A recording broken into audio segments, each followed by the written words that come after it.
우리에게 주시는 하나님의 말씀은 누가복음 17장 11절에서 19절 말씀입니다.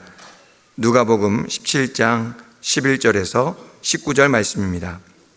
예수께서 예루살렘으로 가실 때에 사마리아와 갈릴리 사이로 지나가시다가 한 마을에 들어가시니 나병 환자 10명이 예수를 만나 멀리 서서 소리를 높여 이르되 예수 선생님이여 우리를 불쌍히 여기소서 하거늘 보시고 이르시되 가서 제사장들에게 너희 몸을 보이라 하셨더니 그들이 가다가 깨끗함을 받은지라. 그 중에 한 사람이 자기가 나은 것을 보고 큰 소리로 하나님께 영광을 돌리며 돌아와 예수의 발 아래에 엎드리어 감사하니 그는 사마리아 사람이라.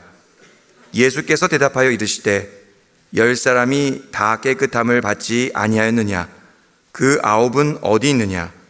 이 이방인 외에는 하나님께 영광을 돌리러 돌아온 자가 없느냐 하시고 그에게 이르시되 일어나 가라, 내 믿음이 너를 구원하였느니라 하시더라. 아멘.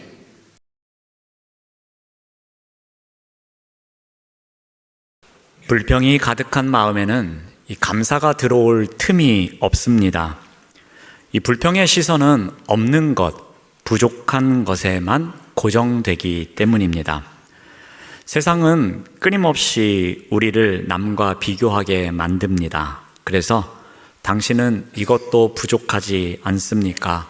저것도 갖추고 있지 못하지 않습니까? 하면서 속삭입니다. 그래서 우리가 이 시선에 붙잡히면 우리가 이미 갖고 있는 99가지의 은혜는 보지 못하고 내가 갖지 못한 단 한 가지 때문에 불평하며 살아가게 됩니다. 하지만 감사의 시선은 이미 우리에게 주신 것, 그리고 지금도 함께 하시는 것을 보게 합니다. 남들은 문제라고 생각하는 그 현실 속에서도 나를 단련시키시는 하나님의 손길을 봅니다. 여전히 내 곁을 신실하게 지키시는 임마누엘의 은혜를 발견할 수 있는 것입니다. 그래서 감사 또한 훈련을 통해서 우리의 영적인 눈을 교정하는 것이 필요합니다. 자, 그렇다면 우리가 감사하는 습관을 갖기 위해서 어떻게 해야 하겠습니까? 한 3가지를 살펴보고자 합니다. 먼저 우리가 감사하는 습관을 갖기 위해서는 은혜를 인식하는 시선이 있어야 합니다. 오늘 본문 14절 말씀을 봅니다. 보시고 이르시되 가서 제사장들에게 너희 몸을 보이라 하셨더니 그들이 가다가 깨끗함을 받은지라. 자, 예수님은 절박한 심정으로 나오는 10명의 나병 환자를 모두 고쳐 주십니다. 은혜는 이 10명에게 모두 동일하게 임합니다. 자, 그들에게 외적인 상태, 즉 병이 나았다는 결과는 10명 모두에게 똑같은 일이었습니다. 자, 그런데 그들의 내적인 반응은 다릅니다. 9대 1로 갈라졌습니다.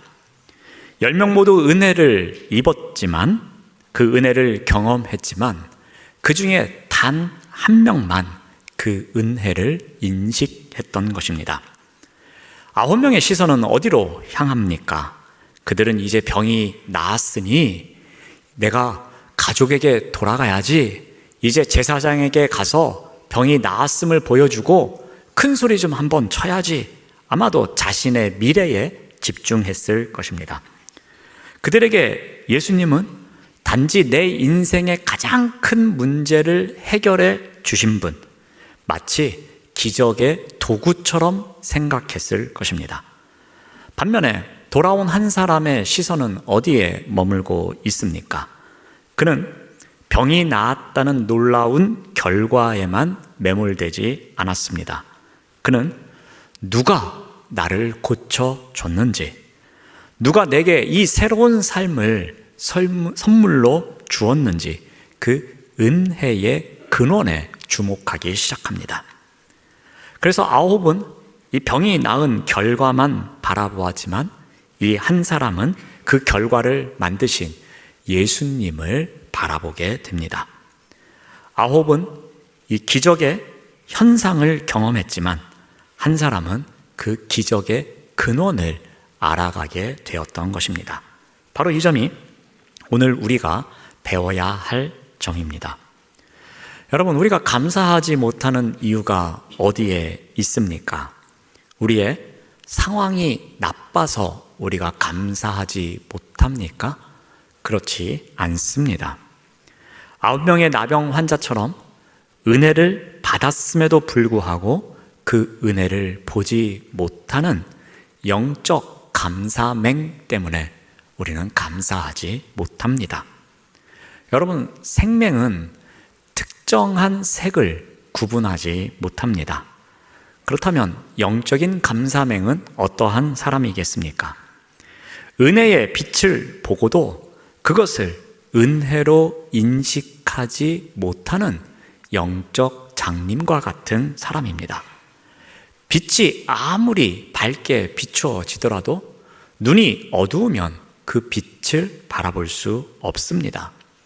마찬가지로 하나님의 은혜가 우리의 삶의 순간에 계속해서 그 빛을 비춰주고 있음에도 불구하고 우리의 영적인 눈이 영적 감사맹이 된다면 그 은혜의 빛을 볼 수 없는 것입니다.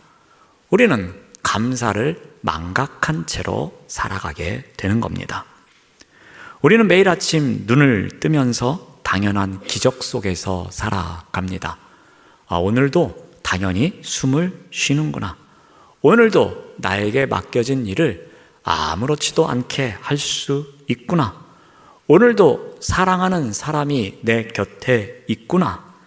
그리고 오늘도 이 자리에 나와서 예배드릴 수 있구나라고 생각합니다. 그런데 이 모든 것이 하나님의 은혜의 빛입니다. 하지만 영적인 감사맹에 걸린 사람은 어떠합니까? 이 은혜의 빛을 은혜의 빛으로 인식하지 못합니다. 그냥 당연한 것이야 라고 생각하는 것입니다. 그래서 9명의 나병 환자처럼 은혜를 받고도 이렇게 말합니다. 원래 나을 병이었어. 나는 운이 좋았던 거야. 타이밍이 잘 맞았어. 그냥 좋은 사람을 만났던 거야 라고 생각하면서 감사를 망각하며 살아갈 때가 많다는 것입니다. 우리 창세기 28장을 보면 형 에서에게 쫓기는 야곱의 이야기가 나옵니다. 밤이 되었습니다. 더 이상 나아갈 수가 없었습니다. 힘이 빠지고 지쳤습니다. 그래서 돌 하나를 베개 삼아서 누웠습니다. 그 자리에서는 어떠한 희망도 발견할 수 없었습니다. 누구의 도움도 요청할 수 없는 순간이었습니다. 그런데 바로 그 자리에서 어떠한 일이 일어납니까? 하나님은 야곱에게 사닥다리 환상을 보여주십니다. 하늘과 땅이 연결됩니다. 하나님의 사자들이 오르락 내리락 하는 장면을 봅니다. 이것은 무엇을 의미하고 있습니까? 내가 여전히 너의 삶을 붙잡고 있노라는 하나님의 은혜의 메시지였습니다. 그리고 하나님께서는 친히 이렇게 음성을 들려주십니다. 창세기 28장 15절 말씀을 참고로 봅니다. 내가 너와 함께 있어 내가 어디로 가든지 너를 지켜주겠다라고 말씀하십니다. 야곱의 환경은 달라진 것이 하나도 없습니다. 도망자 신세 그대로입니다. 여기저기에 아직도 위험이 도사리고 있습니다. 하지만 하나님의 은혜는 이미 그곳에 충만히 임하고 있었습니다. 이때 야곱이 어떻게 고백합니까? 16절 말씀을 보면은 여호와께서 여기 계신 줄을 내가 알지 못했습니다 라고 말합니다. 여러분, 이 야곱의 고백에 어떠한 의미가 담겨 있겠습니까? 하나님께서 이제 나를 도와주기 위해서 오셨구나. 하나님의 은혜가 이제는 시작되겠구나. 그러한 고백이겠습니까? 그렇지 않습니다. 야곱이 이제서야 영적인 감사맹에서 벗어나서 영적인 은혜를 발견할 수 있는 시선을 갖게 되었다는 것입니다. 하나님은 언제나 야곱과 함께하고 계셨습니다. 그의 두려운 발걸음 속에서도 함께 하셨습니다. 긴 밤길을 걸어가며 눈물을 흘리는 야곱에게도 함께 하셨습니다. 돌을 베개 삼아서 누워있는 그 자리에도 하나님께서는 은혜로 함께하고 계셨습니다. 그런데 야곱은 이것을 깨닫지 못했습니다. 영적인 감사맹이었기에 그 하나님의 은혜를 인식할 수 없었습니다.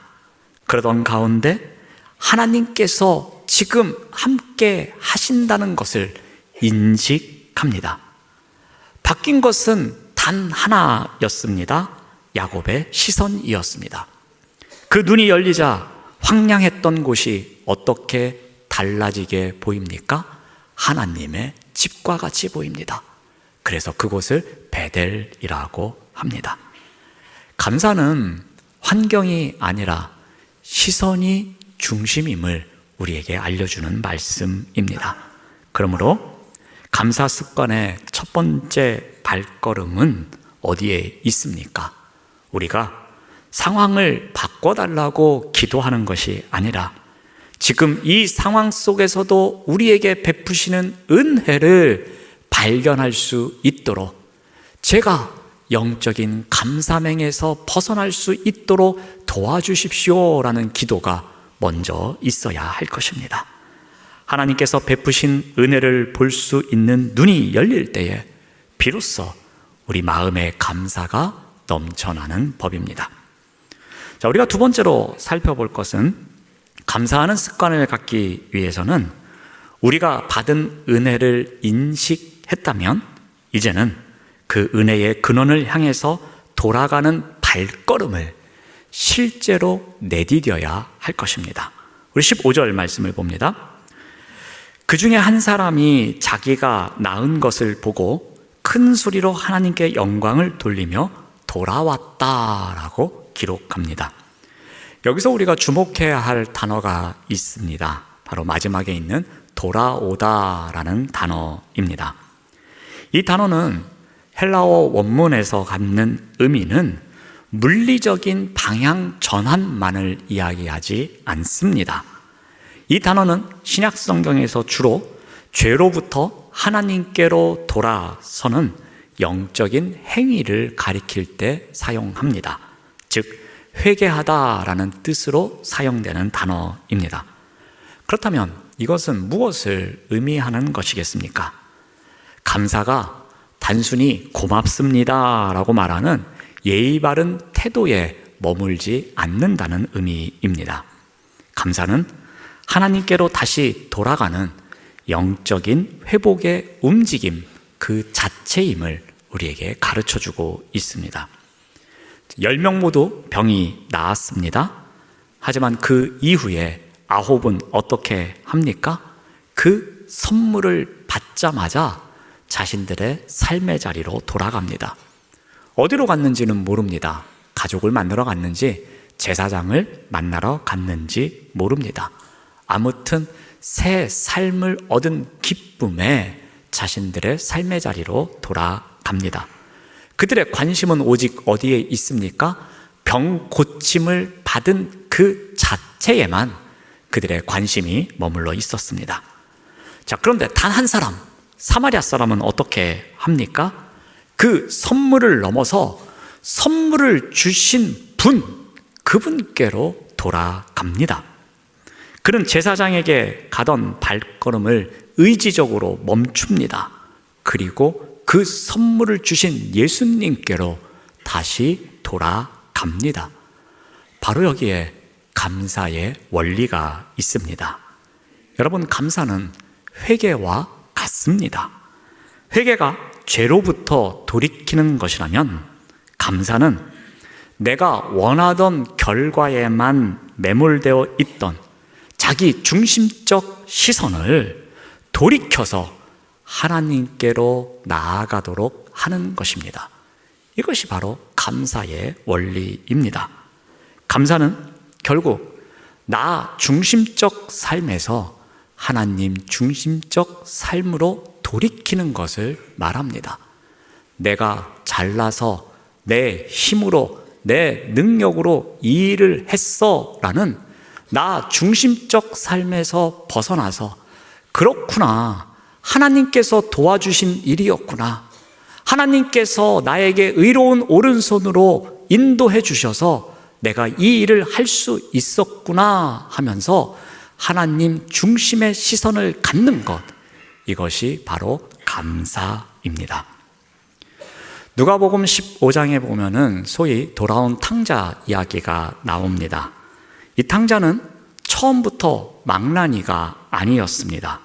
그는 아버지 집에서 태어났고 아버지의 품에서 귀하게 자라던 아들이었습니다. 그러던 어느 날 그는 이런 말을 합니다. 아버지, 재산 중에서 나에게 주실 분깃이 있지요. 그것을 저에게 주십시오. 저는 이제 아버지 집을 떠나겠습니다 라고 말합니다. 이 말은 우리가 단순히 보면 그 아들이 재산 분배를 요청하는 것만으로 볼 수 있습니다. 하지만 이것을 좀 더 우리가 깊이 들어가 보면 이것은 아버지, 이제 저는 나의 길을 가겠습니다. 이제 제 인생의 주인은 아버지가 아닙니다. 접니다. 제 마음대로 살겠습니다. 그러니 저의 것을 제게 주십시오 라고 말하는 선언입니다. 그는 아버지의 집을 떠나서 자기 중심적인 삶을 살아갑니다. 그런데 그의 끝은 어떠합니까? 돈이 떨어지자 친구도 떠나갑니다. 돈이 떨어지고 기근이 닥쳐오자 돼지가 먹는 쥐염 열매까지도 먹으려고 합니다. 매우 처절한 지경에 도달하게 됩니다. 그때 이 탕자가 깨닫습니다. 누가복음 15장 17절은 이렇게 기록하고 있습니다. 이에 스스로 돌이켜 이르되 라고 합니다. 여기에서 스스로 돌이켰다라는 것은 무엇을 의미합니까? 자기 인식이 회복되었다는 것입니다. 아하, 내가 잘못하고 있구나. 내가 죄인의 길을 걸어가고 있구나. 내가 아버지의 집을 떠나서 내 맘대로 살아가고 있구나. 내가 아버지 중심적인 삶을 살아가야 되는데 내 중심적인 삶을 살아가고 있구나 하면서 영적으로 깨닫게 된 것을 의미합니다. 자, 그러자 어떠한 일이 일어납니까? 우리 18절 말씀을 제가 세번역 성경으로 읽어드리겠습니다. 내가 일어나 아버지에게 돌아가서 이렇게 말씀드려야 하겠다. 아버지, 내가 하늘과 아버지 앞에 죄를 지었습니다 라고 생각합니다. 자, 탕자는 단순히 깨달음에서 끝나지 않았습니다. 그는 어떻게 합니까? 발걸음을 돌이킵니다. 발걸음을 아버지의 집으로 돌립니다.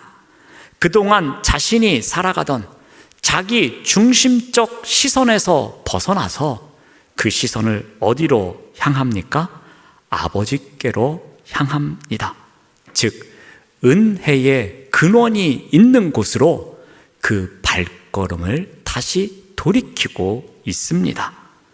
이 발걸음에는 매우 중요한 영적인 의미가 담겨 있습니다.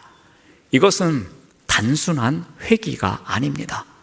단순히 아버지 집으로 돌아가는 것만을 말하지 않습니다. 여기에 바로 감사의 본질이 담겨 있습니다. 감사는 단순하게 고맙습니다 라고 말하는 예의를 표하는 것만이 아닙니다. 감사는 내가 달려가던 내 길을 멈추고 하나님께 다시 돌아가는 행위를 말합니다. 그러므로 감사 습관을 갖기 위해서 우리가 어떻게 해야 되는가에 대해서 그 두 번째 발걸음은 바로 돌아감입니다. 감사는 내 삶의 방향을 바꾸는 영적 회복의 행동입니다. 감사는 내가 가던 길, 내 중심적 길을 멈추고 다시 하나님께로 돌이키는 그러한 순간을 말합니다. 감사는 단순한 감정이 아닙니다. 감사는 신앙의 귀향입니다.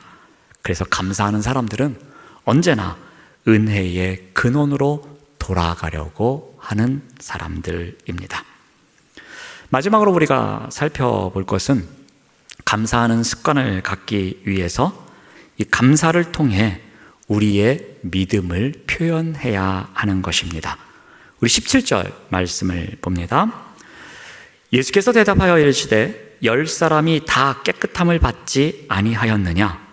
그 9은 어디 있느냐라고 질문하십니다. 자, 예수님의 이 질문은 어떠한 의도가 있는 것이겠습니까? 아니 도대체 그렇게 깨끗함을 얻었는데 그 9명은 어디에 있는 거야? 이거 정말 섭섭하네 하면서 서운한 마음을 표현하는 질문이겠습니까? 그렇지 않습니다. 이것은 오히려 안타까워하는 질문입니다. 10명 모두 육체적으로 깨끗함을 받았습니다. 그런데 한 사람만 돌아왔습니다. 예수님은 너무나도 안타까우셔서 도대체 이 9명은 어디에 있는 거야? 라고 질문하신 것입니다. 예수님께서 왜 안타까워하셨는지 19절에서 이렇게 기록하고 있습니다.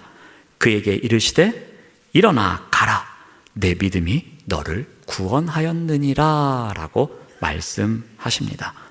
그 차이가 어디에 있습니까? 은혜를 받은 자에서 응답한 자로 나아간 자, 그 자에게 주어진 것이 바로 구원이었습니다. 그 한 사람에게 주어진 것이 내 믿음이 너를 깨끗하게 하였다라는 말씀이 아니라 내 믿음이 너를 구원하였다라고 말씀하십니다. 여기에 바로 엄청난 차이점이 있습니다. 근데 이 차이점이 어디에서 왔습니까? 9사람은 하나님의 은혜를 일회성 선물로 간주합니다. 그들의 믿음은 여기까지였습니다. 저를 고쳐주십시오. 고쳐주셨네? 감사합니다. 거기까지였습니다. 그저 이 고통에서 벗어나기 위한 수단으로서의 믿음이 그들의 믿음이었습니다. 그래서 그들은 선물을 손에 받자마자 선물을 주신 분은 잊어버리고 그저 자신들이 살던 자리로 돌아갔던 것입니다.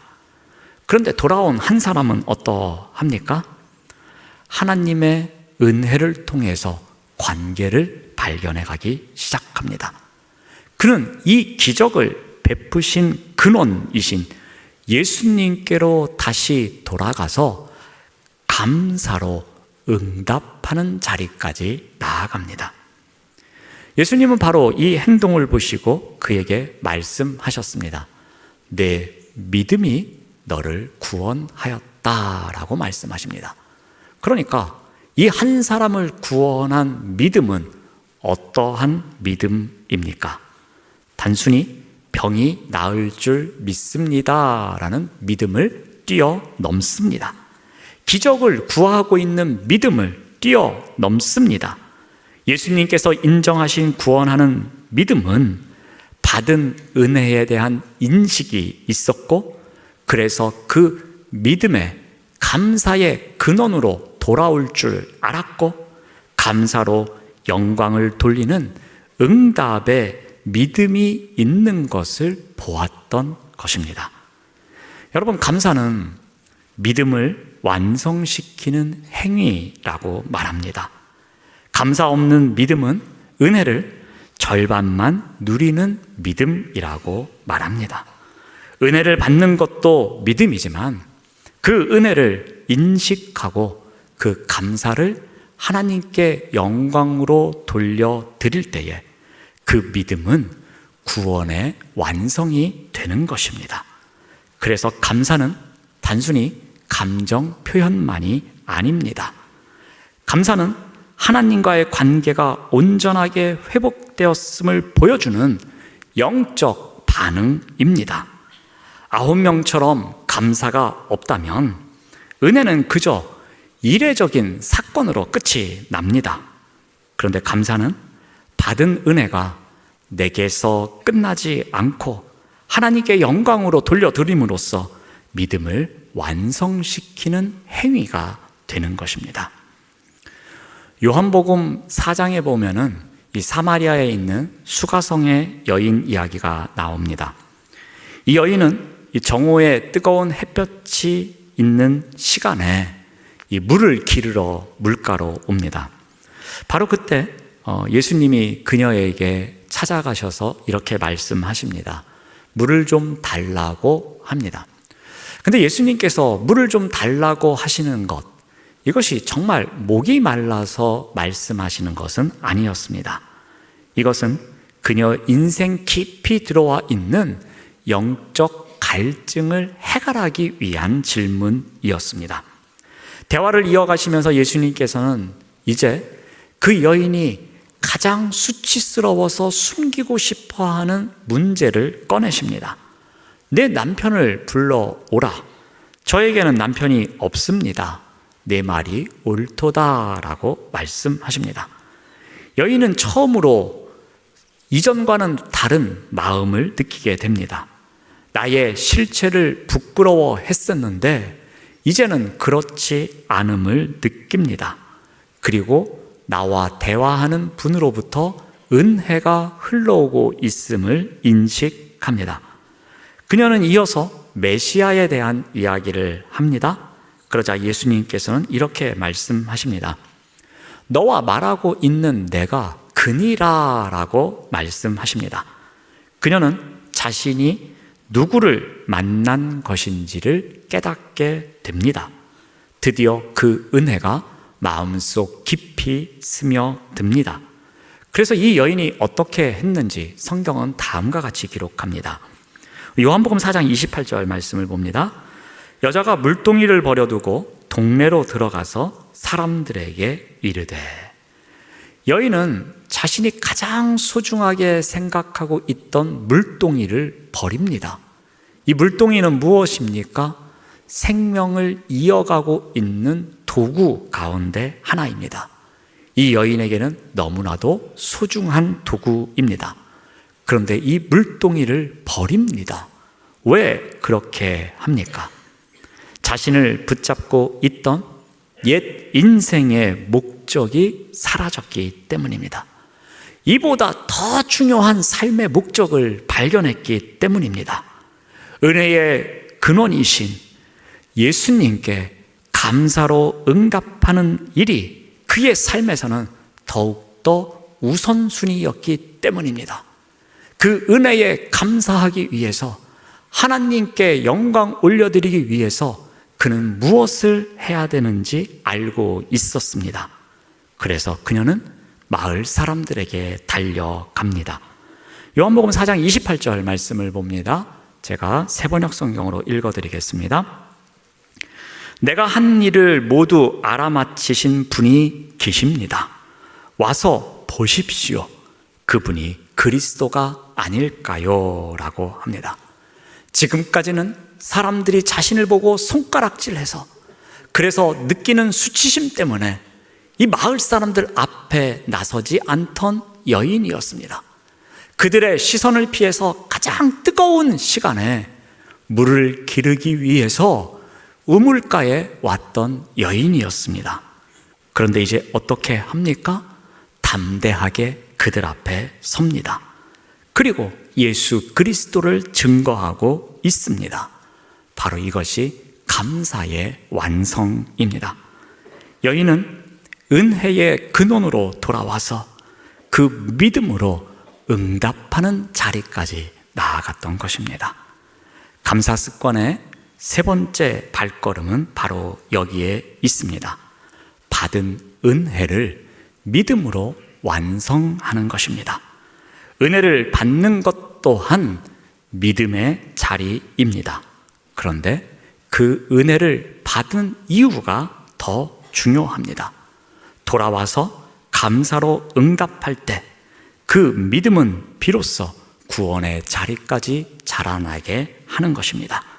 감사는 하나님께서 내 삶에 행하신 일을 향한 가장 확실한 믿음의 고백임을, 그리고 믿음의 완성임을 기억하시기 바랍니다. 오늘은 우리가 추수감사절 예배로 드리고 있습니다. 오늘 말씀을 통해서 우리가 예수님께서 누구를 찾는지를 보게 됩니다. 예수님은 단순히 은혜를 경험한 사람을 찾지 않으셨습니다. 예수님은 그 은혜 안에서 감사로 응답하는 사람을 찾으셨습니다. 그리고 그에게 너의 믿음이 너를 구원하였다라고 말씀하십니다. 감사는 하나님의 사람에게서는 가장 향기로운, 그리고 가장 아름다운 영적 열매입니다. 우리의 믿음을 온전히 세워갈 수 있는 가장 거룩한 습관이기도 합니다. 그러므로 어떻게 해야 하겠습니까? 우리가 받은 은혜를 인식하십시오. 그리고 그 은혜의 근원으로 항상 돌아가십시오. 그리고 감사로 우리의 믿음을 표현해야 할 것입니다. 우리의 삶은 이러한 때에 예수님께서 찾으시는 감사로 응답하는 사람으로 살아갈 수 있는 것입니다. 이와 같은 감사의 습관을 갖고 살아내시는 우리 모두가 되시기를 바랍니다. 네, 기도하겠습니다. 하나님 감사합니다. 받은 은혜를 당연히 여기지 않게 하시고 그 은혜의 근원이신 주님께 돌아가는 발걸음을 내딛게 하시며 주님께 영광을 돌리는 믿음으로 자라날 수 있도록 인도하여 주시옵소서. 구원의 은혜가 날마다 새롭게 역사하도록 인도하여 주시옵소서. 예수님의 이름으로 기도드립니다. 아멘.